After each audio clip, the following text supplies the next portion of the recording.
जय माता दी दोस्तों, कैसे हैं आप सभी।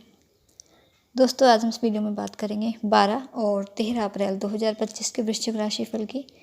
बात करेंगे कि अप्रैल माह के ये 2 दिन आपके लिए कैसे रहेंगे और साथ ही दोनों ही दिनों के पंचांग की भी चर्चा होगी। ग्रह नक्षत्रों की स्थितियाँ जानेंगे क्या रहेंगी।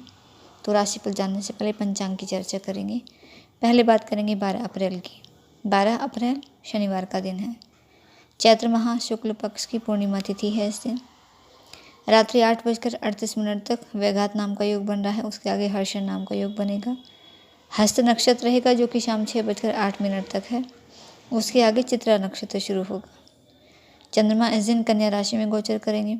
सूर्य मीन राशि में विराजमान है और इस दिन का राहु काल का समय रहेगा सुबह 9:10 से लेकर 10:40 तक का। 13 अप्रैल की चर्चा करते हैं। 13 अप्रैल रविवार का दिन है। बैसाख माह कृष्ण पक्षी प्रतिपदा तिथि रहेगी। रात्रि 9:37 तक हर्षण योग रहेगा। उसके आगे वज्र नाम का योग बन रहा है और चित्रा नक्षत्र जो कि रात्रि 9:11 तक है। उसके आगे स्वाति नक्षत्र शुरू होगा। चंद्रमा इस दिन सुबह 7:39 तक कन्या राशि में ही गोचर करेंगे। उसके बाद अपना राशि परिवर्तन करेंगे। कन्या राशि से तुला राशि में प्रवेश करेंगे और इस दिन का राहु काल का समय रहेगा शाम 5:09 से लेकर 6:45 तक का। तो कोई भी शुभ कार्य करें, नया निवेश करें या फिर नए काम की शुरुआत करें तो राहु काल में करने से बचना चाहिए, क्योंकि राहु काल में किया गया कोई भी कार्य शुभ फलदायी नहीं होता। तो ये 3 दिनों की ग्रह नक्षत्रों की स्थितियाँ। और अब बात करते हैं राशिफल। तो इन 2 दिनों में चंद्रमा की स्थिति अलग अलग रहेगी। 12 अप्रैल और 13 अप्रैल की सुबह 7:39 तक चंद्रमा कन्या राशि में गोचर करेंगे। उसके बाद तुला राशि में गोचर करेंगे। तो इसलिए पहले 12 और 13 अप्रैल की सुबह 7:39 से पहले तक के समय की चर्चा करेंगे। ये समय आपके लिए बहुत ही शुभ, बहुत ही लाभकारी रहेगा। आपके सुखों में वृद्धि का समय है ये। धन भाव में चंद्रमा विराजमान है। भाग्य का पूरा साथ मिलेगा आपको। पुराने निवेश से भी लाभ होने की समय पूरी उम्मीद है, जिससे कि आय में बढ़ोतरी होगी। आर्थिक पक्ष आपका मजबूत रहेगा। तो धन से जुड़ी कोई इच्छा भी आपकी पूरी हो सकती है। और जो धन को लेकर, जो आर्थिक स्थिति को लेकर आपकी परेशानी थी, जो चिंता थी, वो भी आपकी दूर होगी।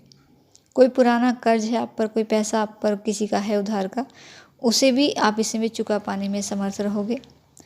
अपने बिजनेस के साथ साथ किसी दूसरे बिजनेस में भी आप निवेश कर सकते हैं, जिससे आप आगे चलकर लाभ कमाएंगे।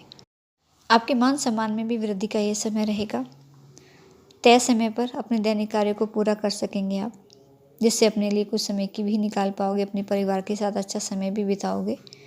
इस समय आसानी से आप अपनी बातों को लोगों के सामने रख पाएंगे। जिस तरह से लोगों को आप समझाने की कोशिश करेंगे, लोग आपकी बातों को समझेंगे भी, सुनेंगे भी। और इससे रिश्तों में आई दूरी भी ख़त्म होगी। रिश्तों में मजबूती आएगी और परिवार का, खासकर अपने बड़े भाई बहनों का पूरा सहयोग मिलेगा इस दौरान आपको। आपके मन में इस समय कुछ नए और अच्छे विचार भी आ सकते हैं। कहीं से शुभ समाचार भी आपको मिलने की पूरी उम्मीद इस समय है, जो आपके इस समय को और भी खुशनुमा बनाएगी। नौकरी से जुड़े लोग हैं, उनके लिए बहुत अच्छा समय है। प्रमोशन लेटर आपको मिल सकता है। आपका सैलरी इंक्रीमेंट हो सकता है। नई नौकरी का प्रयास आपका सफल हो सकता है। नए अवसर इस समय आगे बढ़ने के आपको मिलेंगे। अपने कार्य क्षेत्र में प्रयास कर रहे लोगों को अच्छी सफलता हासिल होगी। इस समय आपको अपने सभी कार्यों में अच्छी सफलता मिलेगी। कामकाज के नज़रिए से दिन बहुत ही अच्छे आपके लिए रहेंगे। इसमें पूरी सावधानी बरते, कोई भी गलती आप ना करें। लाभ की स्थिति आपके लिए बनी हुई है। जहाँ भी सलाह की आवश्यकता पड़े तो सलाह ज़रूर ले किसी अनुभवी व्यक्ति की, अपने घर के बड़े बुजुर्गों की। आपके वैवाहिक जीवन में भी खुशियाँ रहेंगी और जीवन साथी का आपको सहयोग भी पूरा मिलेगा। सेहत भी आपके साथी की भी और आपकी भी समय अच्छी बनी रहेगी। मन में प्रसन्नता रहेगी। प्रेम जीवन जीने वालों के लिए भी बहुत ही शुभ समय है। खुशी के पल आएंगे आपके जीवन में। अविवाहित लोगों के लिए विवाह के प्रस्ताव आ सकते हैं। जो भी प्रेम विवाह करना चाहते हैं तो अपने परिवार वालों से समय बातचीत करने की पूरी कोशिश आप करें। आपको उनके सहयोग, उनकी परमिशन मिल सकती है। किसी महत्वपूर्ण विषय पर जीवन साथी के साथ चर्चा होगी, जिससे आपको अपने जीवन साथी का पूरा सहयोग और समर्थन मिलेगा। आप अपनी खुशी के साथ साथ दूसरों की खुशी पर भी ध्यान दोगे।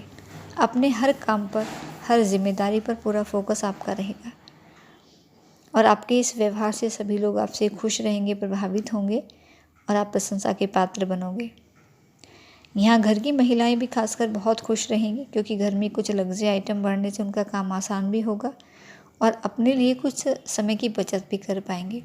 तो बहुत ही शुभता भरा समय ये आपके लिए रहेगा। और अब बात करें 13 अप्रैल की सुबह 7:39 के बाद के समय की, तो यहाँ चंद्रमा कन्या राशि से तुला राशि में जब प्रवेश करेंगे तो आपके द्वादश भाव में आ जाएंगे, जो कि वैभाव कहलाता है। आध्यात्म, योग, खर्चों का भाव है, जेल और कल्पना शक्ति का भाव माना जाता है। तो ये समय आपके लिए थोड़ा सावधानी से और संभल कर चलने का रहेगा।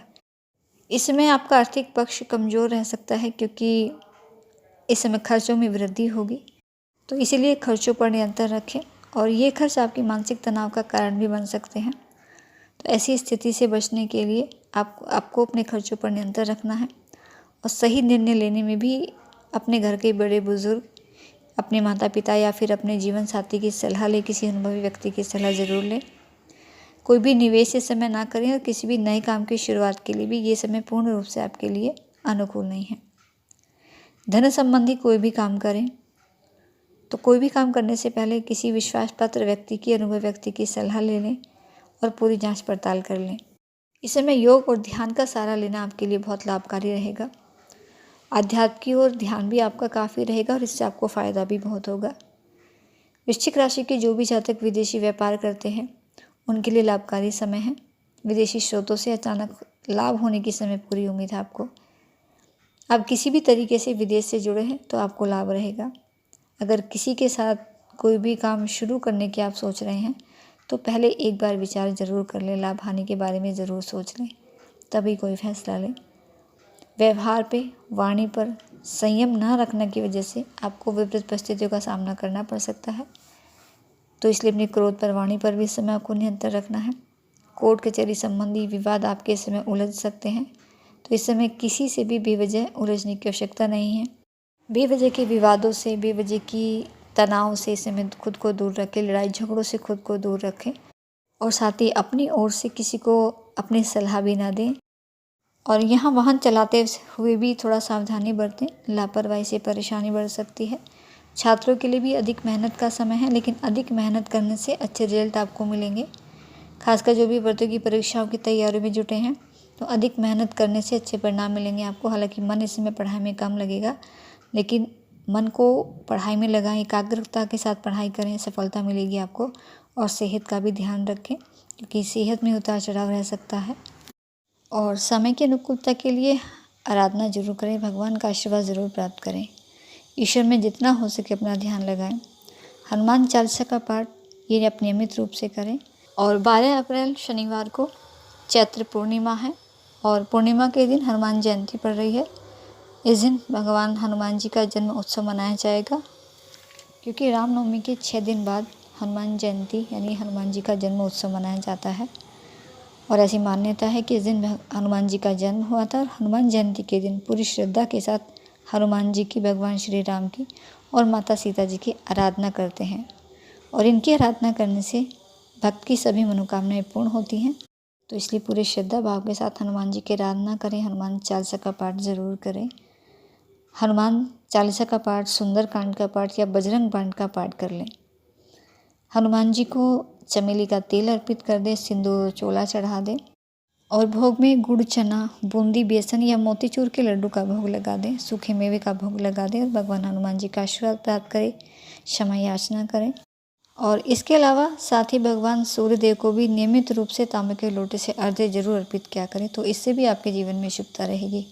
तो दोस्तों ये थी कुछ जानकारी। वीडियो अच्छा लगे तो वीडियो को लाइक करें। चैनल पर अगर नए आए हैं तो चैनल को ज़रूर सब्सक्राइब कर लें। माता रानी आपका दिन शुभ रखे, इसी मंगल कामना के साथ। जय माता दी।